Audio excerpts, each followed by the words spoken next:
Hello everyone friends, जो छात्र कक्षा 10, 11 और 12 में हैं तो ये वीडियो उन सभी छात्रों के लिए अति महत्वपूर्ण होने वाली है। फ्रेंड्स, आज हम हिंदी व्याकरण में अलंकार, रस, छंद पर चर्चा करने वाले हैं। ख़ास तौर से ये वीडियो कक्षा 10 और कक्षा 12 वाले छात्रों के लिए बनाई गई है जो 2023 में बोर्ड एग्ज़ाम देने वाले हैं। तो फ्रेंड्स, अगर आप हमारे चैनल पर नए हैं तो हमारे चैनल को सब्सक्राइब, लाइक एंड अपने फ्रेंड्स में ज़्यादा से ज़्यादा इस वीडियो को शेयर करें। फ्रेंड्स, आपके बोर्ड एग्ज़ाम पेपर में अलंकार, छंद और रस ये 3 प्रश्न होंगे जिन पर आपको 6 मार्क्स प्राप्त होंगे। तो फ्रेंड्स, आप इस वीडियो को पूरा देखें और मेरे साथ साथ इनको लिखते चलें। तो आइए फ्रेंड्स, हम चलते हैं वीडियो की ओर। तो फ्रेंड्स, आप सबसे पहले बोर्ड एग्ज़ाम कॉपी में बीच में हेडिंग लगाएंगे उपमा अलंकार, फिर उसमें लिखेंगे परिभाषा। उपमा अलंकार की परिभाषा लिखेंगे। परिभाषा में लिखेंगे जहाँ पर एक वस्तु की तुलना दूसरी वस्तु से की जाती है वहाँ उपमा अलंकार होता है। फिर इसमें उदाहरण 2 उदाहरण दे रखे हैं। पहला उदाहरण है पीपर पात सरिसमन डोला और दूसरा उदाहरण है फूलों सा चेहरा तेरा कलियों सी मुस्कान है। ये 2 एग्जाम्पल हैं, उदाहरण हैं। इनमें से किसी एक को एग्ज़ाम में लिख देना है।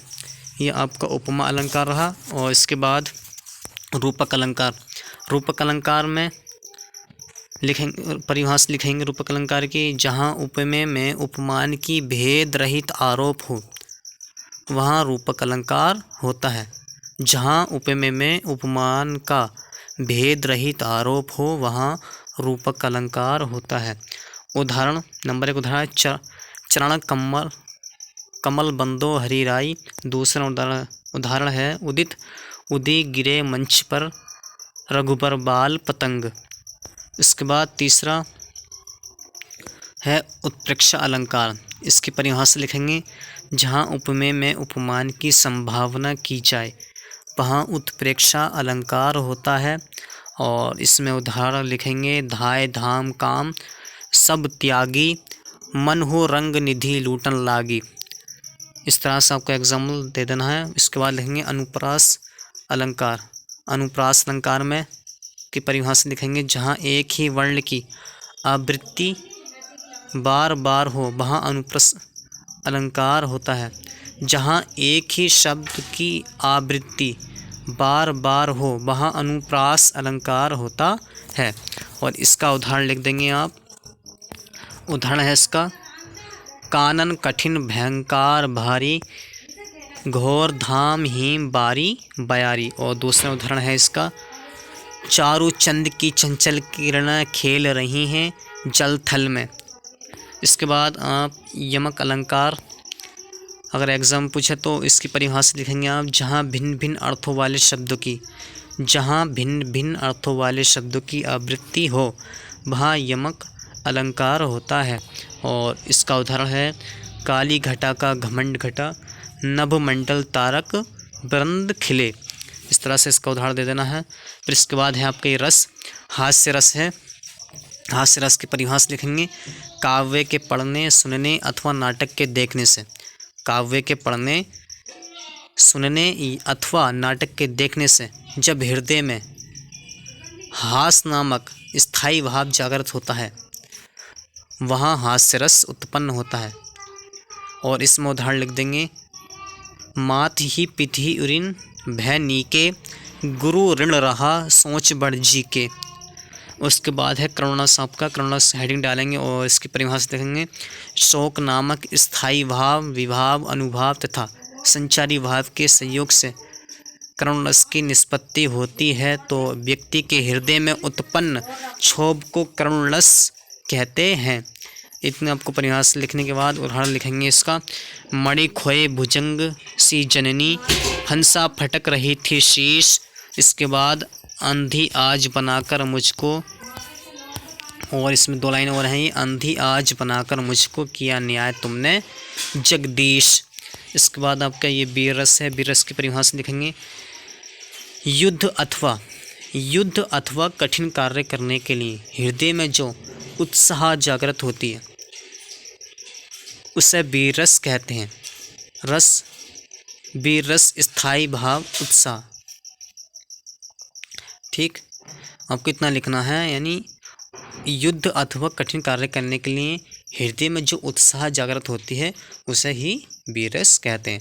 इसमें उदाहरण लिख देना है, साजी चतुरंग सैन अंग में उमंग धरी, सरजा शिवाजी जंग जीतन चलत हैं। इस तरह से आपको उदाहरण लिख देना है। इसके बाद आपकी चौपाई है, ये 2 नंबर में पूछा था इस चौपाई भी। तो चौपाई में की परिभाषा लिखेंगे, चौपाई सममात्रिक छंद है। इसमें 4 चरण होते हैं, प्रत्येक चरण में 16 मात्राएं होती हैं। अंत में जकड़ और तगड़ का निषेध है। इतनी परिभाषा लिखनी है। और उदाहरण में इस तरह से आपको लिख देना है, निरखी सिद्ध साधक अनुरागे, सहज स्नेहु सराहन लागे, होत न भूतल भाव भरत को, अचर सचर चर अचर करत को। ये 4 पंक्तियाँ आपको लिखनी है इस तरह से। और आपको मात्राएं भी लिख देनी है ऊपर, जगड़ तगड़ भी दिखा देने हैं लिखकर। ठीक, फिर इसके बाद सोरठा है। सोरठा परिभाषा लिखेंगे सोरठे की, यह अर्ध सममात्रिक छंद है।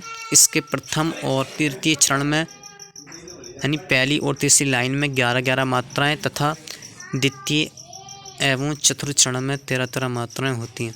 पहले और तीसरे चरण के अंत में गुरु लघु आते हैं। यह दोहे का उल्टा होता है। और इसका उदाहरण लिखेंगे आप। उदाहरण में लिखेंगे, नील सरोरु श्याम, तरुण अरुण बरिज नयन, करूँ सोमम और धाम, सदा क्षीर सागर सैन। इसके बाद आप दोहा लिखेंगे। दोहा की परिभाषा है, यह एक अर्ध सममात्रिक छंद है। इसमें 4 चरण होते हैं। इसके पहले और तीसरे चरण में 13-13 मात्राएं तथा दूसरे और चौथे चरण में 11-11 मात्राएं होती हैं। और इसका उदाहरण है, रहीमन पानी राखिए, बिन पानी सब सून, पानी गए न उभरे, मोती मानुष चून।